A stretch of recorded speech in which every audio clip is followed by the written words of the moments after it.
Dear students, آداب۔ اکمل اردو رہنما channel میں آپ کا خیر مقدم ہے۔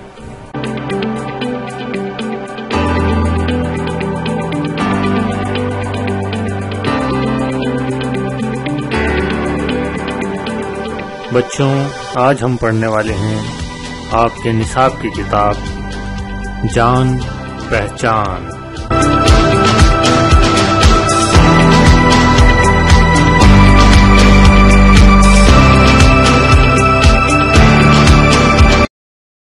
تو بچوں، اس سال سے یعنی اس سطر سے 2021-22 سے 10ویں کلاس کی جو کتاب ہے وہ تبدیل ہو گئی ہے اور اب پرانی کتاب کی جگہ NCERT کی نئی کتاب آپ کے کورس میں شامل کی گئی ہے، جس کا نام ہے جان پہچان۔ تو آج ہم آپ کے نصاب کی کتاب کا جو پہلا سبق ہے حمد، اس سبق کے جو مصنف ہیں جناب اسماعیل میرٹھی صاحب، ان کے بارے میں ان کا جو تعارف کتاب میں دیا ہے، آج کی ویڈیو میں ہم اس تعارف کو پڑھیں گے، اس پریچے کو، انٹروڈکشن کو پڑھیں گے، اور اس کے بعد اگلے ویڈیو میں ہم نظم پڑھیں گے، اور آخری ویڈیو میں، تیسرے ویڈیو میں ہم اس کے سوال جواب کریں گے۔ تو چلیے سب سے پہلے شروع کرتے ہیں آج کے ہمارے جو آپ کا پہلا سبق ہے، اس کے جو رائٹر ہیں اسماعیل میرٹھی صاحب، ان کا تعارف۔ تو یہ رہا آپ کے اسماعیل میرٹھی۔ بچوں، سب سے پہلے آپ اس نام کو دیکھ لیں کیسے لکھا گیا ہے۔ الف سین میم کے اوپر کھڑا زبر ہے، تو میم کھڑا زبر ماں، اس ماں، اور عین ہے، عین یہ ای اور لام ساکن، اسماعیل میرٹھی۔ اور یہاں آپ دیکھ رہے ہیں کہ اسماعیل کے اوپر ایک جو ہے نشان بنا ہوا، ایک علامت بنی ہوئی ہے۔ یہ علامت یہ بتاتی ہے کہ جو اسماعیل جو ان کا نام ہے، یہی ان کا تخلص بھی ہے۔ تو یہ تخلص کے اوپر اس طرح کا نشان بنا دیا جاتا ہے، جس سے پتہ چل جائے کہ ان کا نام ہے یا ان کا تخلص ہے۔ تو اگلا جو لفظ ہے اس کے اندر آپ نام میں دیکھ رہے ہیں میرٹھی۔ تو عموماً آپ نے دیکھا ہوگا جو شاعر یا ادیب ہوتے ہیں تو وہ اپنے نام کے آگے اپنے شہر کا نام ضرور لکھتے ہیں۔ تو یہ جو پہلا نام ہے یہ ان کا ادبی نام ہو گیا یا تخلص کہہ سکتے ہیں، اور دوسرا جو لفظ ہے وہ ان کے شہر کو یہاں شو کر رہا ہے کہ میرٹھ کے رہنے والے تھے، اس لیے انہوں نے اپنے نام کے آگے میرٹھی لگایا۔ تو یہ ہے ان کا نام اسماعیل میرٹھی۔ نیچے آپ دیکھ رہے ہیں بریکٹ کے اندر سن لکھا ہوا ہے 1844 1917۔ تو یہ 1844 میں پیدا ہوئے، یہ ان کی پیدائش کا سن ہے، اور 1917 ان کی وفات کا سن ہے۔ تو چلیے انٹروڈکشن یا تعارف شروع کرتے ہیں۔ محمد اسماعیل میرٹھی کی پیدائش میرٹھ میں ہوئی۔ تو یہ میں نے آپ کو بتایا میرٹھ میں پیدا ہوئی، اس لیے انہوں نے اپنے نام کے آگے میرٹھی لگا رکھا۔ انہیں بچپن سے پڑھنے لکھنے کا شوق تھا۔ اپنے شوق اور محنت سے انہوں نے بڑی ترقی کی، کم عمری میں ملازم ہو گئے۔ بچپن سے ہی ان کو پڑھنے کا بہت شوق تھا، اور اس لیے انہوں نے پڑھائی لکھائی میں بہت محنت کی، شوق سے پڑھا، محنت سے پڑھا، تو اس لیے کم عمر میں ہی ان کو ترقی حاصل ہوئی۔ اور سب سے پہلے کم عمر میں ہی کیا ہوا کہ وہ ملازم ہو گئے۔ ملازم کے معنی ہوتے ہیں نوکر ہونا، اسی سے بنا ہے ملازمت، نوکری، سروس۔ تو ملازمت یعنی نوکری یا سروس۔ تو بہت کم عمر میں ہی آپ کی سروس لگ گئی یا آپ کو ملازمت حاصل ہو گئی۔ علم و ادب کی دنیا میں آپ نے نام پیدا کیا۔ یہاں دیکھیں آپ، دو لفظ ہیں، علم اور ادب، اور ان دونوں کو واو سے جوڑا گیا ہے، اس کو کہتے ہیں واو عطف، اور یہ جو واو ہے اس کے معنی اور کے نکلتے ہیں، علم و ادب، علم اور ادب۔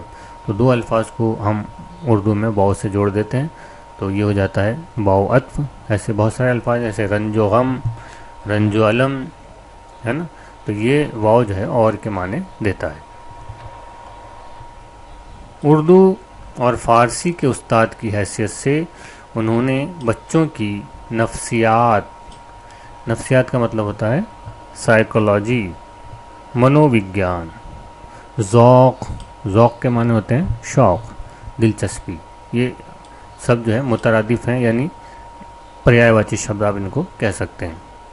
पसंद और नापसंद का जायज़ा लिया, तो उन्होंने क्या किया कि फ़ारसी के वो और उर्दू के उस्ताद थे, उर्दू और फ़ारसी वो पढ़ाया करते थे, तो उर्दू और फ़ारसी पढ़ाते पढ़ाते उन्होंने ये तजर्बा किया या उनको ये एहसास हुआ, इस दो सब्जेक्ट जो उर्दू और फ़ारसी है उसके उस्ताद की हैसियत से जब उन्होंने पढ़ाया बच्चों को, तो उनको क्या पता चला, उन्होंने बच्चों की जो नफ्सियात है, बच्चों का जो मनोविज्ञान है, बच्चों की जो साइकोलॉजी है, चाइल्ड साइकोलॉजी, और बच्चों का जो ज़ौक़ और शौक़ या दिलचस्पी है और उनकी जो पसंद और नापसंद है, उसके बारे में उन्होंने पता लगाया कि बच्चों को क्या चीज़ें पसंद होती हैं और क्या चीज़ें पसंद नहीं होती, क्या चीज़ें उनके मनोविज्ञान के, उनके साइकोलॉजी के एतबार से ठीक होती हैं और क्या नहीं होती। इस पर उन्होंने बहुत मेहनत की। इन्हीं तजर्बात की मदद से, देखिए यहाँ ये आया है तजर्बा और ये तजर्बे की जमा है तजर्बात। इससे पहले यहाँ एक लफ्ज़ आया था पसंद और नापसंद, ये वो लफ्ज़ भी आप देख रहे हैं दोनों एक दूसरे के मुतज़ाद यानी विलोम में। तो सबक के एंड में हम इसके बारे में चर्चा करेंगे और इन अल्फाज को आपको डिटेल में बताएंगे। इसी तरह से तजर्बात जो है वो तजर्बे की जमा है, यानी बहुत सारे तजर्बे। तो तजर्बा किसको कहते हैं? तजर्बा के माने होते हैं अनुभव, एक्सपीरियंस। तो इन्हीं एक्सपीरियंसेस या अनुभवों या तजर्बात की मदद से उन्होंने बच्चों के लिए नज़में लिखी। तो इस्माइल मेरठी किस लिए मशहूर हैं? इस्माइल मेरठी ने बच्चों के लिए बहुत सारी नज़में लिखी हैं और ये नज़में बच्चों के जहन के मुताबिक, बच्चों के शौक़ के मुताबिक, बच्चों की नफ्सियात के मुताबिक बहुत आसान, सलीस और अच्छी ज़बान में, ऐसी ज़बान में लिखी गई हैं कि बच्चे इनको पढ़ सकते हैं, समझ सकते हैं, उनसे महजूज हो सकते हैं, लुत्फ़अंदोज़ हो सकते हैं और कुछ ना कुछ इल्म हासिल कर सकते हैं। और उर्दू की दरसी किताबें तैयार की। अब क्योंकि आप एक मुदर्रिस थे, उस्ताद थे और उन्होंने बच्चों की नफ्सियात का और ज़ौक़ और शौक़ का मुताला भी किया, तो उसकी बुनियाद पर उन्होंने बच्चों के लिए दरसी किताबें, देखिए दर्स का मतलब होता है टीचिंग और किताबें आप जानते हैं, यानी दरसी कुतुब या दरसी किताबें, यानी बच्चों को पढ़ाने के लिए जिन किताबों के ज़रिए से बच्चों को पढ़ाया जाए वो किताबें उन्होंने तैयार की। ये किताबें हर ज़माने में मकबूल हुई, मकबूल यानी मशहूर, यानी कोई भी दौर रहा हो, आज तक भी इवन उनकी किताबें जो हैं वो मकबूल हैं, यानी बहुत मशहूर हैं और आज भी शौक़ से पढ़ी जाती हैं। इस्माइल मेरठी ने इन किताबों में आसान और सलीस ज़बान इस्तेमाल की। सलीस के माने भी आसान होते हैं। बच्चों के मिजाज और उनकी जहनी ज़रूरतों का ख़ास ख्याल रखा है। तो उन्होंने जो ये किताबें लिखी हैं तो उसमें बच्चों का जो मिजाज है उसका उन्होंने ध्यान रखा है और बच्चों की जहनी ज़रूरतें यानी मानसिक आवश्यकताओं का, बच्चों की जो मानसिक ज़रूरतें हैं उसका भी उन्होंने इसमें इन किताबों में ख़ास ख्याल, ख़ास ध्यान रखा है। इन किताबों की अहमियत और ज़रूरत आज भी मुसल्लम है, यानी ये जो किताबें हैं जो उन्होंने लिखी हैं, इनकी जो अहमियत है, इनकी जो उपयोगिता है वो आज भी मुसल्लम है। मुसल्लम का मतलब कायम है, वो उपयोगिता जो है वो ख़त्म नहीं हुई है या कम नहीं हुई है उन किताबों की। छोटी छोटी बातों से बड़े बड़े नताइज, ये देखिए फिर जमा है नतीजे की। नतीजा एक वचन होता है, नतीजा यानी परिणाम, और नताइज बहुत सारे परिणाम। तो ये भी जमा है, इसकी भी हम सबक के आखिर में चर्चा करेंगे। इस तरह के जमा से जो है, वाहिद से जो जमा कैसे बनाए जाते हैं। तो छोटी छोटी बातों से बड़े बड़े नताइज पैदा करना इस्माइल मेरठी का ख़ास अंदाज़ है। अंदाज़ उनका वे है, उनका स्टाइल है। बिला शुबा, देखिए इस लफ्ज़ को देखिए, एक लफ्ज़ होता है शुबा, शुबा यानी जिसमें शक हो, बिला शुबा जिसमें कोई शक नहीं हो, यानी बिला शक, बिना शक के। वो आज भी बच्चों के सबसे पसंदीदा और अहम अदीब हैं, यानी आज भी जो है बच्चे उनको बहुत पसंद करते हैं और बच्चों के लिए आज भी वो सबसे पसंदीदा जो है अदीब हैं, साहित्यकार हैं। तो ये हैं इस्माइल मेरठी, और ये इस्माइल मेरठी का मुख्तसर सा तारुफ था। तो बच्चों इस सबक में जो मुश्किल अल्फाज आए हैं, जो वाहिद जमा आए हैं या दीगर जो ग्रामेटिकल चीज़ आई हैं, आइए अब उनको हम देख लेते हैं। सबसे पहले हम देखते हैं इस सबक में आए हुए मुश्किल अल्फाज। तो सबसे पहले हम देखते हैं इस सबक में आए हुए जो मुश्किल अल्फाज हैं उनको देखते हैं, जिनके बारे में हमने थोड़ी देर पहले चर्चा भी की थी। अब डिटेल में उनको देख लेते हैं। जैसे पहला लफ्ज़ आप देख रहे हैं मुलाजिम। मुलाजिम का मतलब होता है नौकर, और इसी से बना है मुलाजमत यानी नौकरी, जिसे इंग्लिश में हम सर्विस भी कहते हैं। एक लफ्ज़ आया था नफ्सियात, जिसको साइकोलॉजी कहते हैं, हिंदी में मनोविज्ञान कहा जाता है। ज़ौक़, ज़ौक़ के माने होते हैं शौक़। दर्स, दर्स यानी पढ़ाना, टीचिंग, शिक्षण। दरसी कुतुब यानी दर्स दी जाने वाली वो किताबें जिनके ज़रिए हम दर्स देते हैं, वो कुतुब जिनके ज़रिए पढ़ाया जाता है। जैसे जान पहचान आपकी दरसी किताब है। कुतुब जो है वो किताब की जमा है, किताबें भी कहते हैं हम, लेकिन सही जो जमा है वो है कुतुब। तो किताब की जमा यानी बुक्स। मकबूल, मकबूल के माने होते हैं मशहूर। सलीस यानी आसान। इसके अलावा आप देखें कि इस सबक में कुछ वाहिद और जमा अल्फाज भी आए हैं, यानी सिंगुलर से प्लूरल, एक वचन से बहुवचन वाले शब्द भी आए हैं। तो ऐसे वाहिद से जमा वाले जो अल्फाज हैं उनके बारे में हम देखते हैं। तो ये देखिए जो अल्फाज आए हैं इसमें, नतीजा, और नतीजा जो है वो परिणाम, और नतीजा की जमा परिणामों या नताइज। उर्दू में हम ऐसे लिखते हैं, नतीजा उसका जो प्लूरल होगा, उसका जो जमा होगा वो होगा नताइज। तो इस तर्ज पर जो कुछ और भी जो लफ्ज़ हैं वो वाहिद जमा बनाए जाते हैं, वो मैंने यहाँ दिए हैं, उनको देखें हम। जैसे जुर्म, जुर्म की जमा जराइम। एक और लफ्ज़ आया था तजर्बात। तो ये तजर्बात जो है वो इसकी तजर्बे की जमा है। तो तजर्बे की जमा तजर्बात, ये इस तरह से बनाया जाता है अलिफ और ते लगाकर। तासुर, तासुरात। हादसा, हादसात।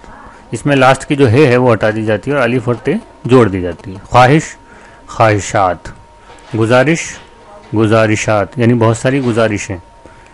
करामत, करामात। तो ये कुछ एक वचन और बहुवचन थे। तो ये जो अभी हमने वर्ड मीनिंग आपके सामने पेश किए, उनको भी आपको जो है कॉपी में भी लिखना है और A4 की शीट पर लिखकर होमवर्क के तौर पर आपको अपने क्लास टीचर को जमा कराना है। अब देखते हैं कुछ ऑपोजिट वर्ड्स भी इसमें आए थे, तो वो भी देख लेते हैं। ये देखिए मुतज़ाद अल्फाज, ऑपोजिट वर्ड्स को हम कहते हैं मुतज़ाद अल्फाज। तो जैसे उम्मीद, ना उम्मीद।